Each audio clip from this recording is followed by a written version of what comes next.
Bonsoir. En 2005, dans le monde, une personne sur 7 ne mange pas à sa faim. Soit sur quelques 6 milliards d'habitants, ce sont 815 millions de personnes dans le monde qui souffrent de malnutrition chronique. Alors quelles en sont les causes et comment faire pour assurer à toute personne, à tout moment, ce qu'on appelle la sécurité alimentaire? Voici en 2002 une carte montrant la consommation de calories par jour et par pays. On estime que chaque personne doit disposer d'au moins 2300 kilocalories par jour pour satisfaire les besoins nutritifs. Depuis 30 ans, on observe plutôt un recul de la malnutrition. Elle touchait 33% de la population mondiale en 1970 contre 15% aujourd'hui. Donc il y a amélioration. Et si maintenant on affine cette analyse, on note plusieurs différences. En Asie, en 1970, une personne sur 3 souffrait de malnutrition. Et 30 ans plus tard, c'est 1 sur 5. Cette amélioration s'explique principalement par la croissance chinoise. Mais sur le continent africain, dans l'ensemble, la malnutrition ne régresse pas. Il y a aussi ce qu'on appelle les pays en transition. Après l'indépendance des républiques d'Asie centrale, ou bien lors des crises financières en Russie en 1998, en Argentine en 2001, l'effondrement des systèmes de protection sociale contribue à la sous-alimentation des populations à faible revenu. La famine a disparu des pays du Sahel, du nord-est brésilien, des pays andins ou d'Asie du Sud, c'est-à-dire des pays situés en zone aride, soumise à la sécheresse. Mais on a vu la famine apparaître en revanche en Corée du Nord, en République démocratique du Congo, au Zimbabwe, au Soudan, soit des régions à faible pression démographique et qui disposent de ressources abondantes, donc elles sont peu prédisposées au risque alimentaire. Ce sont là ce qu'on appelle des famines politiques. Alors essayons de comprendre comment apparaît une famine. Sur cette carte du continent africain, vous voyez les régions traditionnellement touchées par des pénuries alimentaires à cause de la sécheresse ou des inondations.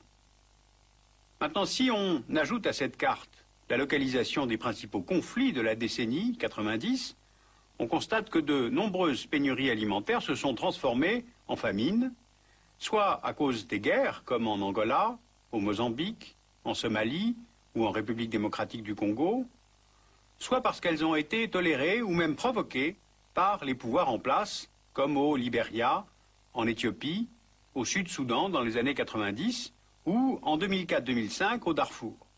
L'objectif, c'est d'utiliser l'arme alimentaire pour affaiblir ou éliminer des minorités ethniques, religieuses ou politiques avec lesquelles le pouvoir central est en guerre. La famine au Darfour est un bon exemple. Le Darfour, c'est une région de l'ouest du Soudan où vivent les Fours, c'est-à-dire une population noire, islamisée, qui formèrent un sultanat du Darfour indépendant jusqu'en 1916.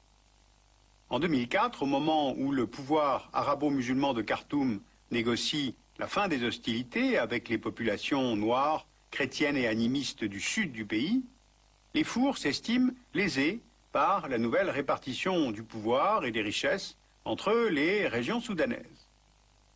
Et le gouvernement de Khartoum répond à ces revendications avec violence par milices interposées qui détruisent les villages et font fuir les populations vers des camps.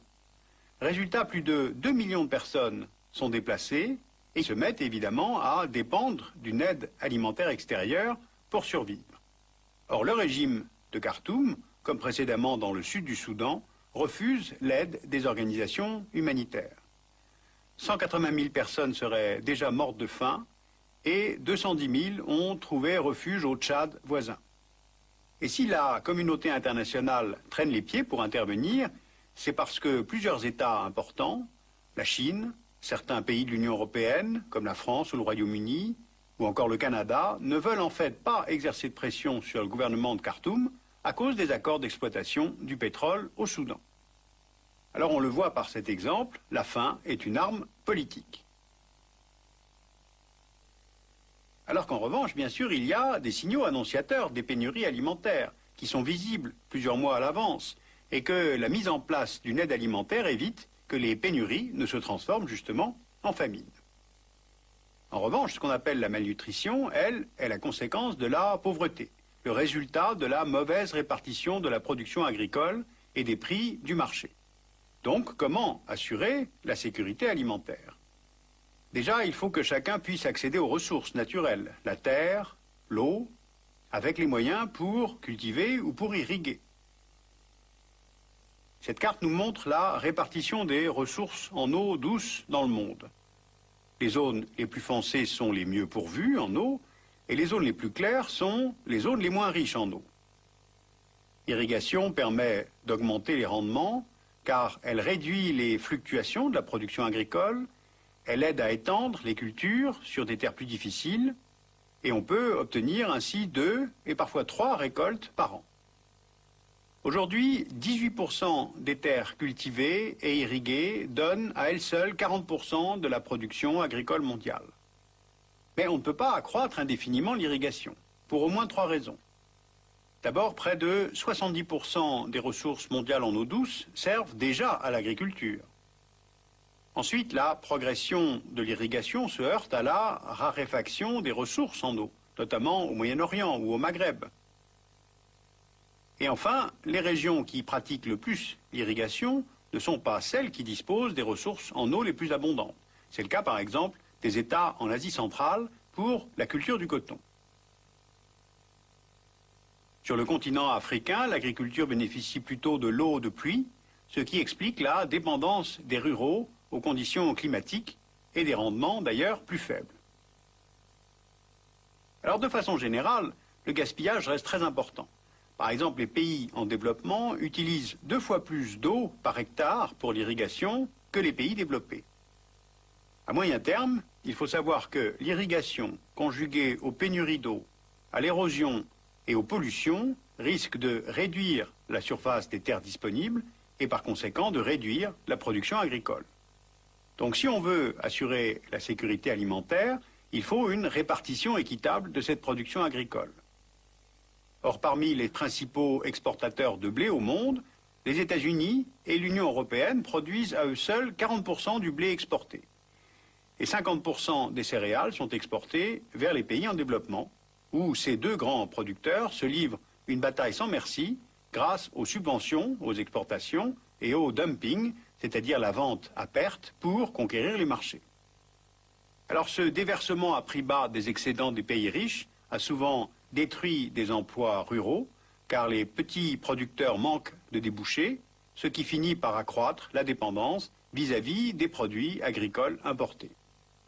Selon la FAO, qui est l'Organisation des Nations Unies pour l'alimentation et l'agriculture, ce type de situation menace la sécurité alimentaire dans une 50aine de pays dans le monde, les soumettant de plus en plus directement aux écarts du marché. Et ce, justement, à un moment où ce marché est fluctuant sous l'effet de la croissance chinoise. En effet, la Chine est le premier producteur de blé au monde. Elle pourrait devenir l'un des principaux importateurs, car avec la poursuite de la forte croissance économique du pays, les importations chinoises pourraient absorber, au milieu du XXIe siècle, une part de plus en plus grande des échanges mondiaux de céréales et de produits agricoles. Alors que retenir de ces données ? La famine est aujourd'hui une arme politique, un instrument utilisé par certains États pour affaiblir ou éliminer une minorité ou pour capter l'aide humanitaire, comme le fait par exemple la Corée du Nord. Deuxièmement, pour éradiquer la malnutrition, il faut améliorer la rémunération des petits producteurs. Par exemple, il faut interrompre les subventions américaines ou européennes aux producteurs de coton. Tout est affaire de volonté, de décision politique. Troisièmement, on trouve un nouveau défi qui va fragiliser la sécurité alimentaire, c'est la pandémie de sida. En Afrique australe, par exemple, elle pourrait décimer 1 personne sur 5 de la population active agricole d'ici 2020. 1 personne sur 5. Alors ce ne sont pas les projections de croissance démographique qui menacent la sécurité alimentaire pour les populations. En fait, la sécurité alimentaire est possible pour tous, car techniquement, on l'a compris, le monde peut nourrir le monde.